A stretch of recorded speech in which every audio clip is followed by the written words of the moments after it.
In this section, we're going to be taking a look at some applications of lines. As it usually goes with this book, we're going to go quickly. It doesn't give lots of repeat examples, but let's take a look. We're going to turn the real world into some line questions here. Okay, so we're going to set up what I would call a dictionary. This is not truly, I would say, a line question, but you could think of it like it is. So here's what I call my dictionary. Whenever I do word problems, I try to set this up. Now I've got two numbers. I've got a first number and a second. And in this case, what we want to do is see that we can build one of the numbers from the other. And so I'm going to call my first number, I don't know. And now I want to build the second one from that. And I really think this dictionary is an important piece of it, especially if you struggle with word problems. So here's what I know. I know one number exceeds another by 17. So this one can be built from the first, and it exceeds it. It is 17 more than the first. Now, they tell me that I could add up these two numbers, and their sum is 31. So I'm going to refer to my dictionary, and here's what I've got. The first number plus the second number sum up to be equal to 31. So I can add them together to get 31. Well, let's translate this from English into math language. Here was my first number. Here's my second number. Now, I treat this in some more depth in Algebra 1, but I would sub in with parentheses just in case there was multiplication. So the second is x plus 17. That's the whole number. I want to see that that is representing the one number. We might have had to multiply or distribute. Now, in this case, we don't have to. So I don't need the parentheses anymore. I'm just going to solve it, looking for what the value of x is. Now, I'm going to get it down to the factor puzzle by subtracting the 17. And so x is going to turn out to be 7. So I'm going to go back to my dictionary. I've got two numbers though. The first one is 7. Well, the second one must be 7 plus 17, since I know x now, and that'd be 24. Okay, so let's play this game again. I'm going to make my dictionary. I recommend you do. If you're really good, you might want to skip it, but I see people make mistakes if they don't. So one number is 3 more than twice another. So I'm going to say, okay, well, we're going to build this off this first number being, I don't know. Now, this second one is 3 more than twice another. So 3 more than, I'm going to go translate it one step at a time. 3 more than twice that other one. And there's my two numbers. Now, if I add the first and the second together, they tell me they add up to be 36. How about x? Now, I like it written like this. It's the same thing. Equals 36. I reverse the order. Same thing. Now, again, I subbed in here with parentheses, but there's no multiplication or anything, so I can let that go now. And I can add up that side. I get my common terms together. Now, just solving this for x, getting rid of the 3 first. Now, I'm not always showing this anymore, but now I've got a factor puzzle. Let's divide by 3. I get x is 11. Okay, so I'm going to go back to my dictionary. I know x now, it's 11. How about the other number? Well, it's 3 plus 2 times 11. And I get 25. So my numbers are 11 and 25. All right, this is a lot of verbiage here, but these are real common line applications here. What they're saying is that some company has a flat fee. And the flat fee is going to be the y-intercept. It doesn't change, it's just boom. Every time it costs this. And then there is some rate that changes per whatever your condition in the story. So the first company has a flat fee of $34. So I'm going to make this, so we're going to call this, I don't know what I should call it. Well, let me see, what did they use? Okay, they used A. So we're just going to call this, it's 5 cents for every minute that you talk, but there was a flat fee of $34. Now there's a second company, and the flat fee here is $40. It always costs that. That's the y-intercept. And here's my rate, which is my slope. So it's 4 cents per every. So as x changes, this slope is going to make an increased impact. And then I've got my flat fee of $40. Okay, so we've done the first one. What we have here is these are the service fees, or the total fees. These are the charges for each of our two companies. So let's now say they want to know the average number of minutes used is 1160. So they're saying when X is 1160, how much do each of the plans cost? I'm going to let them do this for us. So here are our two equations. We're putting in 1160 for X. Now we notice the different slopes, the different rates. So we're going to get different costs. So one of them has a higher monthly rate, but had lower fixed costs, and vice versa. So I crunched that, and I've got company A, it's $92, company B, 86.4. So at this monthly average, company A is the better deal. Now let's see what happens if the average rate is 420. So we're putting 420 in, and you see what if we crunch that down, company B turns out to be the better deal. So effectively what we could begin to suspect is if you use fewer minutes, you want to go with company B. Okay, now they've graphed these and they want to see overall which is the better plan in the long term. So what we're going to do here is we're going to see where they hit each other. Now we're really doing, there's different ways to think about this. I'm sure we're going to get to this, or if we covered it in Algebra 1, but we're going to see where these two lines hit each other. So what you're really doing is the substitution method. If you've got two lines, two y equals, you could say, if this is what y is, I'm going to sub that in for the second. But effectively, what happens is you're just setting two of them literally equal to each other. You've taken the y's out, you've set them equal, and we're going to find the place where they intersect, which is just solving for x. So you solve this, crunch this down with the math, we get x is 600. So when x is 600, the y turns out to be 64 for both of them.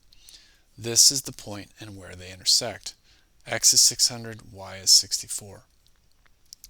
Now, I guess that's all they were asking. We can find the point, where they were just asking us when they would break even, when those two plans would be the same exact value. We did that by setting the two lines equal to each other. We found out that that happens at 600 minutes. Okay. This one is pretty basic. I'd pause it if you want to try to make sure this is only asking you to set it up. So pause it if you want to try this. So I'm going to call this cost. And here's the rate that's changing. $2.50 per unit. That makes it a slope per x. Now, the flat fees, the only thing that might have confused you on this is that there are two fees. So there are two fixed expenses. So I've got 3300 and 3500, or 350 I should say. So the total fees are 3650. So the flat fee is my intercept, and there's my line. Okay, so this is turned into, let me set this up. You've done this somewhere probably in your past as well. The key to many word problems in algebra is that you have to remember that the distance you travel is equal to the rate that you're traveling multiplied by the time that you're doing it. Distance equals rate times time. So when we have these types of problems, we'll set them up in a table like this.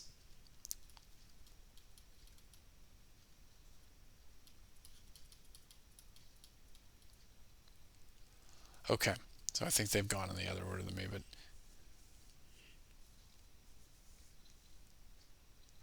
okay, so just trying to get caught up here. So it takes him 30 minutes to drive to work. So we're going to call this 30 minutes in terms of time. We want this to be, well, hold on.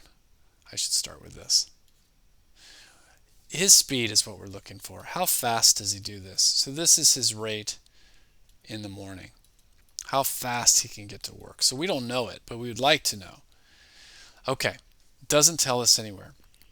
But we know the time that it takes them in the morning is 30 minutes. Well, this rate is going to be in miles per hour. So I'm going to make the time to talk about hours. So if it was 30 minutes, you see that's a half hour. Okay, now I'm going to get back to distance in just a second. Now let's do his rate in the afternoon. He is 10 miles an hour slower in the afternoon. So I don't know what his rate is, but I know it's 10 slower than it was before. So I'm going to take that original speed and I'm going to take 10 away from it. And it's 10 minutes longer in the afternoon, so it takes him 40 minutes. Okay, well, let's put this in terms of an hour. That would be 40 over 60. It's going to reduce down to be 2/3. All right, now whenever we have a problem like this, what we're going to do is we're going to multiply across to make that distance column.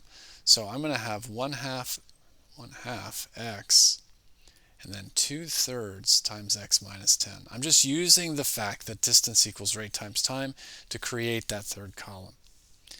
Now here's the problem. We need to come up with an equation. So what do? Well, we're going to use this column here. And how we can do this is that they tell us that he's driven to work and he's driven back home. Well, that's the same distance.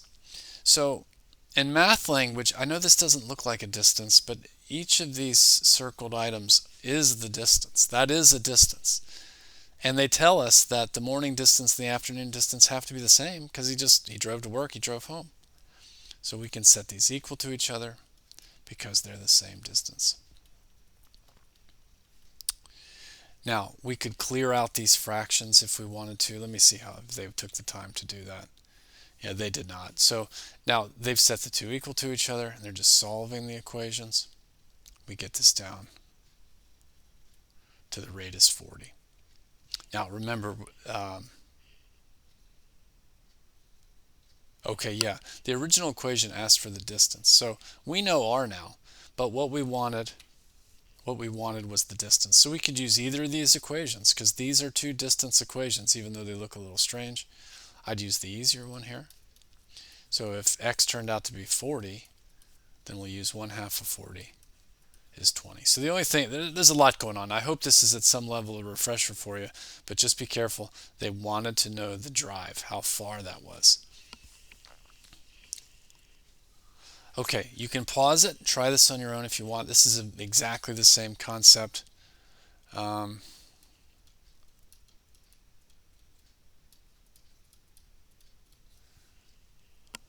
right. Now we do the rate times time equals distance, and when we do the chart, it makes more sense to kind of write it backwards.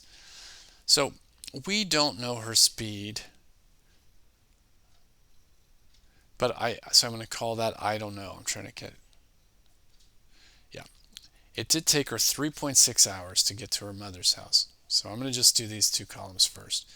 Now on Sunday, her rate was slower, 5 miles an hour slower. So I don't know the rate, but I know it's 5 miles an hour slower on Sunday. And it took her 4 hours to get home. So the beauty of the distance equals rate times time is I can always just multiply this. So I've got 3.6x and I've got 4 times x minus 5. Those are distances, even though they don't seem like it. And now we know she went to her mom's house and back, so it's the same distance. And we can set these equal to each other. Okay, let me solve this here.